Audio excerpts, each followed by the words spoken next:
और इस वक्त की सबसे बड़ी खबर इजरायल यूथ से जुड़ी हुई आ रही है। इजरायली डिफेंस फोर्स यानी आईडीएफ ने खान यूनिस शहर पर ऑपरेशनल कंट्रोल का ऐलान कर दिया है।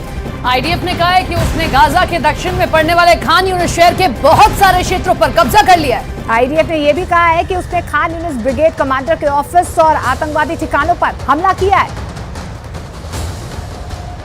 गाजा के खान यूनिस में इस समय सबसे तेज हमले हो रहे हैं, लेकिन इजरायली फोर्स को हमास के जिन हथियारों का सामना करना पड़ रहा है उससे चिंता और ज्यादा बढ़ गई है। हमास डॉल बम इस्तेमाल कर रहा है। ये डॉल बम बहुत खतरनाक होते हैं। डॉल में बम छिपाकर हमास के लड़ाके इसे रख देते हैं और उसमें लाउड स्पीकर लगा देते हैं, जिससे बच्चे की रोने की आवाज आती है। हमास के घातक हथियारों की सूची चौंका देने वाली है।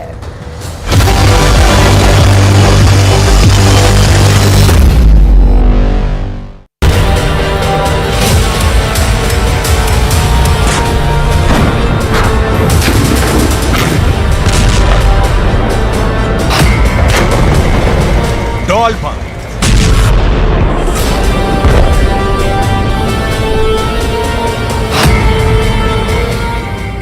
टेडी बियर में स्नाइपर गन, स्कूल मस्जिदों में टेरर नेटवर्क,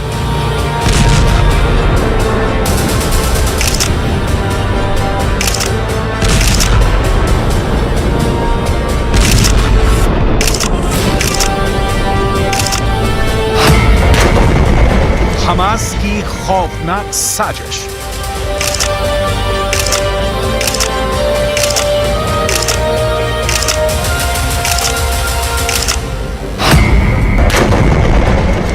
आईडीएफ के खिलाफ बड़ा प्लान।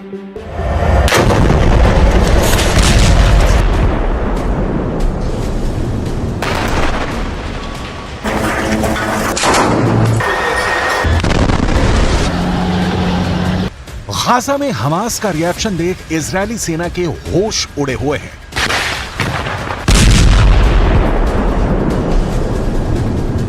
इजरायली सेना की बमबारी के बीच हमास ने गाजा में जो व्यू रचना की है, बेंजामिन नेतन्याहू के पास उसका कोई तोड़ नहीं दिख रहा।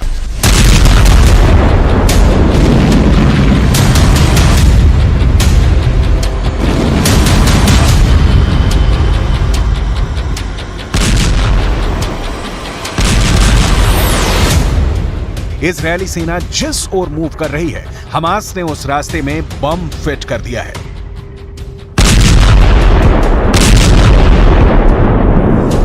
यह सही है कि 19,000 फिलिस्तीनियों की मौत हुई, लेकिन इजरायली सेना की जीरो डेथ वॉर की स्ट्रेटजी के भी परखच्चे उड़ गए हैं।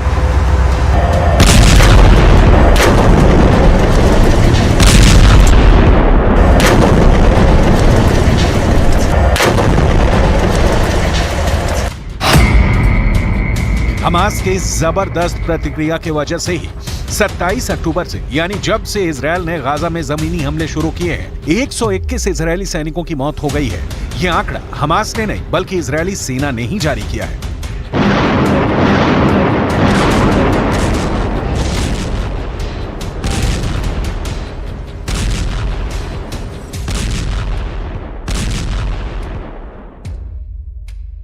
चालीस से 45 किलोमीटर लंबी और 6 से 10 किलोमीटर चौड़ी गाजा पट्टी में हमास ने ऐसी कौन सी तैयारी कर रखी है कि इजरायली सेना गाजा पर अब तक कब्जा पाने में असमर्थ रही है।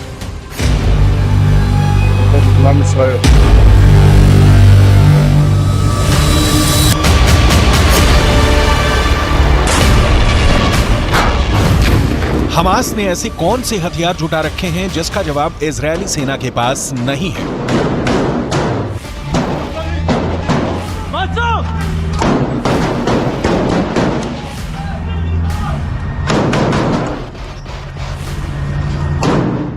हमास के लड़ाकों ने पूरे गाजा में फैली सुरंगों की रचना कैसे कर रखी है कि इजरायल की सेना उनमें घुसने से पहले ही मात खा रही है। इन सारे सवालों का जवाब डिटेल में दिखाएंगे। अभी हमास ने इजरायली सेना के खिलाफ जो चक्रव्यूह रचा है उसे देखिए।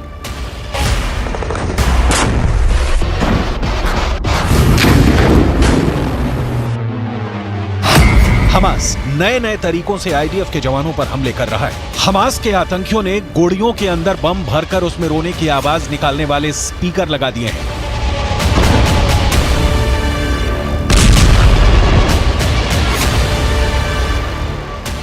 उनकी कोशिश थी कि इजरायली बंधकों की तलाश कर रहे आईडीएफ के जवान उसे बच्चों के रोने की आवाज समझेंगे। जैसे ही उनके पास आएंगे, बम के धमाके में मारे जाएंगे।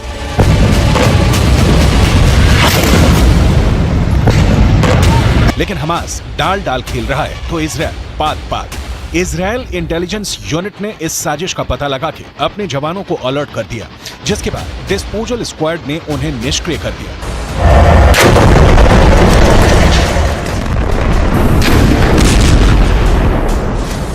इजरायली सेना ने दावा किया है कि हमास गुड़ियों और बच्चों के बैकपैक्स को जानबूझकर एक सुरंग शॉट के पास रखा था, जो एक बड़े टनल नेटवर्क से जुड़ा हुआ था। इजरायली सेना ने उस इलाके की तलाशी ली और घात लगाकर किए गए हमले के साथ साथ क्षेत्र में हमास की खुफिया जानकारी और टैंक रोधी ठिकानों का भी पर्दाफाश किया। आईडीएफ ने दावा किया था कि हमास के आतंकियों ने टेडी बियर के अंदर स्नाइपर राइफल और बम छिपाए हुए थे। इन टेडी बियर को लेकर आतंकी आम लोगों के बीच रहे थे। इसके अलावा गाजा के कई स्कूलों और मस्जिदों के नीचे टनल नेटवर्क भी मिला है। इसके जरिए आतंकवादी सुरक्षित आवाजाही करते। इतना ही नहीं, हमास ने इजरायली सेना की नजर से बचाने के लिए स्कूल में हथियारों का गोदाम बना रखा था।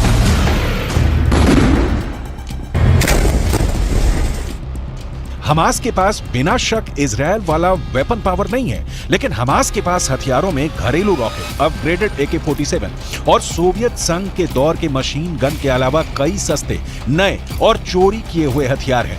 कई ऐसे एडवांस्ड हथियार भी मिले हैं जिनकी सप्लाई ईरान ने की, तो कुछ ऐसे हैं जिनका निर्माण उत्तर कोरिया में किया गया। ये जानना भी बेहद दिलचस्प है कि हमास की पसंदीदा राइफल कौन सी है। सोवियत दौर में निर्मित 7.62 मिलीमीटर कैलिबर वाली AK-47 असॉल्ट राइफल हमास का सबसे पसंदीदा हथियार है। आतंकी इसकी मदद से कई राउंड तक गोलियों की बौछार करते हैं। इसके अलावा SVD, ड्रैगुनो, क्रूज semi automatic 7.62 millimetre calibre sniper rifle का इस्तेमाल हमास 20 किलोमीटर दूर से हमला करने के लिए कर रहा है। हमास के ट्रक भारी machine gun M2 browning HMG से लैस हैं। ये पैदल सेना हल्के बख्तरबंद वाहनों और कम उड़ान वाले विमानों को आसानी से निशाना बना सकते हैं। ये समझना बहुत जरूरी है, हमास जैसे संगठनों के पास जो भी हथियार हैं वो या तो ईरान से आए हैं या हमास ने स्मगलिंग से उसे मंगाया है या सोवियत दौर के हैं। इन हथियारों से हमास इजरायल को नुकसान तो पहुंचा रहा है। 9 किलो वाला RPG-7 rocket propelled grenade launcher Hamas का फेवरेट है। ये काफी सस्ता और उपयोग में आसान है। सोवियत संघ का बना यह हथियार कंधे पर रहता है और एक ट्यूब से रॉकेट दागता है। ये रॉकेट आसानी से 200 से 700 मीटर की दूरी पर मौजूद टैंकों को आसानी से तबाह कर सकता है।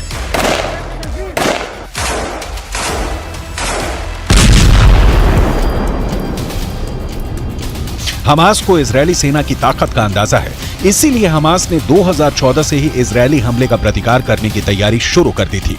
जिन सुरंगों को नष्ट करने की बात हो रही है या नष्ट की जा रही हैं, ये सुरंगें दुनिया के लिए अजूबा हैं। सोचिए जरा, 40 से 45 किलोमीटर लंबी और 6 से 10 किलोमीटर चौड़ी गाजा पट्टी में जमीन के नीचे हमास ने 500 किलोमीटर लंबी सुरंग खोद रखी है। इन सुरंगों में हमास की जान बसती है। इनके हथियार, इनके लड़ाके, इनके नेता सारे सुरंगों में शरण पाते हैं। जहां तक सुरंगों के सफाई की बात है तो इजरायल ने बहुत सी सुरंगों को मटिया मेट कर दिया है, लेकिन अभी ऐसी कई सुरंगें हैं जहां अब भी इजरायल की सेना नहीं पहुंच पाई है। इन सुरंगों को नष्ट करने के लिए अब इजरायली सेना इनके भीतर समंदर का पानी छोड़ रही है। हमास का बचना मुश्किल नहीं, नामुमकिन है। लंबे वक्त तक हमास के टिके रहने की कोई संभावना नहीं दिख रही है। ईरान, जिससे सबसे ज्यादा हथियार मिलने की हमास को उम्मीद थी, उसने साथ छोड़ दिया है, लिहाजा हमास फंस गया है।